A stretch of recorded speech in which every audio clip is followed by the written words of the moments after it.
Ajay sir भी हमारे साथ है। अजय सर, फोकस कहाँ होगा और कितना? ग्रोथ वर्सेस इन्फ्लेशन, ये है गवर्नर साहब के लिए दोनों ही बड़े मुद्दे। क्या कहेंगे, क्या करेंगे सर?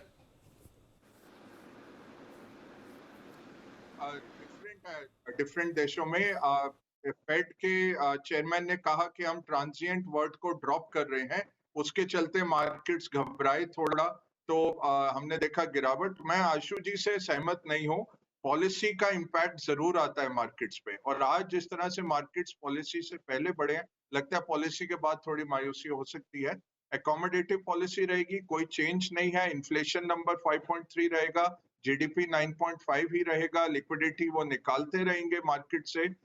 बट जो प्रॉब्लम है, जो 10 ईयर आपका 6.35 पे आ गया है, 18 बेसिस पॉइंट अक्टूबर 1 से बढ़ गया है, वो दर्शा रहा है कि बॉन्ड मार्केट थोड़ा विचलित है इन्फ्लेशन से, और यील्ड मैनेजमेंट पे क्या करेंगे। और जो बड़ा धमाका आने वाला है वो अगले हफ्ते है, जब 15 तारीख को फेड की बैठक आती है, और टेपर वो 15 बिलियन से 30 बिलियन करेंगे, उसके चलते मार्केट्स वोलेटाइल होंगे।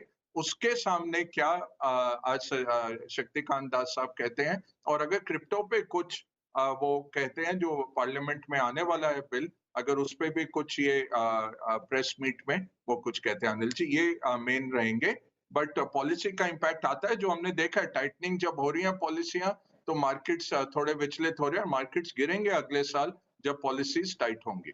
ओके, तो फिलहाल ये सारे मुद्दे हैं जिन पर गवर्नर साहब की कमेंट्री होगी बेहद अहम। 17,400 निफ्टी, 37,100 बैंक निफ्टी, ये है आपके लिए दो मजबूत लेवल जिनके आसपास बाजार पॉलिसी में जाने को तैयार है। और सेंसेक्स पूरे 750 अंकों की तेजी के साथ 58,400 के करीब। ग्लोबल मार्केट्स और ग्लोबल सेंट्रल बैंक पर ही नजर रखनी है तो फिर बग्गा साहब से बढ़िया कौन है? तो बग्गा साहब जरा ये बताइए कि अगली पॉलिसी के पहले गवर्नर साहब कुछ बड़े संकेत ले पाएंगे क्या? ग्लोबल सेंट्रल बैंक से कुछ हो जाएगा बड़ा एक्शन, इसकी संभावना है?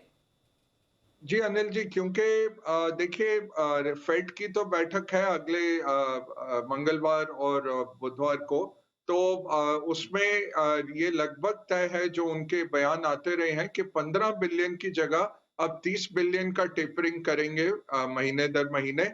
और इससे क्या होगा, मार्च तक उनका जो 120 बिलियन का आंकड़ा है अभी का, वो खत्म हो जाएगा। तो मार्च तक क्यूई यूएस का खत्म हो जाएगा। मार्केट्स ने ज्यादातर पचा लिया है, बट इस बैठक में 3 अहम बातें रहेंगी। एक तो ये टेपर बढ़ाएंगे 30 बिलियन तक, दूसरा के इंटरेस्ट रेट हाइक कब आता है, और तीसरा वो पीक इंटरेस्ट रेट, उनका जो डॉट चार्ट आता है, पीक इंटरेस्ट रेट कहां तक देख रहे हैं। अभी जो मार्केट में सहमति है कि ये रेट बढ़ेंगे जरूर अगले साल, थोड़ा बहुत बढ़ेंगे अमेरिका में, बट पीक रेट इस साइकिल में पिछली साइकिल की तरह 5% वगैरह तक नहीं जाएगा, 2% तक पीक हो जाएगा रेट। तो ये डॉट चार्ट भी काफी महत्वपूर्ण हो जाता है अगले हफ्ते, ये मार्केट्स का रुख डिसाइड करेगा। अगर ये जैसे अभी सहमति है उस पे आता है, तो एक सेंटा क्लॉज रैली आ सकती है, नहीं तो फिर मार्केट्स रिस्क ऑफ आ सकते हैं। दूसरी बात है, बैंक ऑफ इंग्लैंड की बैठक है, उसमें पिछली बारी भी उम्मीद थी कि वो रेट्स बढ़ाएंगे क्योंकि इन्फ्लेशन बड़ी है, बट अभी जिस तरह से संक्रमण हो रहा है, ये नए वेरिएंट का यूके में, लगता नहीं कि वो रेट बढ़ा पाएंगे, तो उससे भी मार्केट थोड़े इंडिकेशंस लेगा।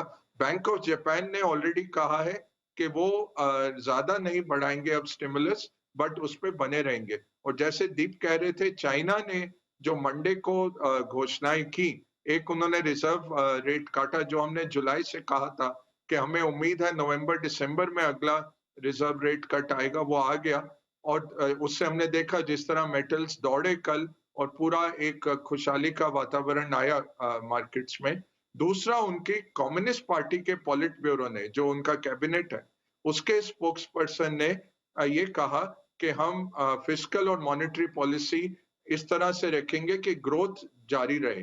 बीच में अनिल जी ये कह गए थे कि हम काउंटर साइक्लिकल नहीं करेंगे, जब जरूरत पड़ेगी तब हम करेंगे। तो लग रहा था ये टाइटनिंग हो रही है, बट ये जो मंडे को इनका बयान आया है, उससे लग रहा है कि फिर से ये काउंटर साइक्लिकल आएंगे, क्योंकि चाइना का जो फोरकास्ट है अगले साल, काफी तेजी से गिरने का है। लगभग 8% से चाइना 4.5% आता है जो लेटेस्ट आईएमएफ का फोरकास्ट है, तो उसके अगेंस्ट लगता है कि ये काउंटर साइक्लिकल मेजर्स लाएंगे जो पूरे विश्व में एक लिक्विडिटी डालता है, दूसरा कमोडिटी प्राइसेस को बढ़ाता है और ओवरऑल रिस्क ऑन को फिर से एनकरेज करता है।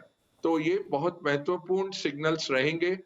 दिसंबर में छुट्टी नहीं है अनिल जी, इसलिए क्योंकि ये सब सिग्नल पकड़ के फिर जनवरी का डिसाइड होगा तो कि जनवरी इफेक्ट आता है हम्म। और मार्केट्स दौड़ते हैं क्या जनवरी में। अच्छा सर, ये अच्छा कहा आपने कि दिसंबर में छुट्टी है। मैं कब से ना ऐसा ढूंढ रहा था किसी को कि जो दिसंबर के अंत में आराम से काम करे, ताकि अगर हम थोड़ा रिलैक्स होने की कोशिश भी करें तो हमें जनवरी की शुरुआत में दिसंबर के अंत में बता देंगे दुनिया भर में क्या चल रहा है। तो वो जिम्मेदारी बग्गा साहब के मजबूत कंधों पर हम अभी से डाल देते हैं। तो सर आप इसे पूछेंगे, आपने कह दिया आप छुट्टी पर है नहीं।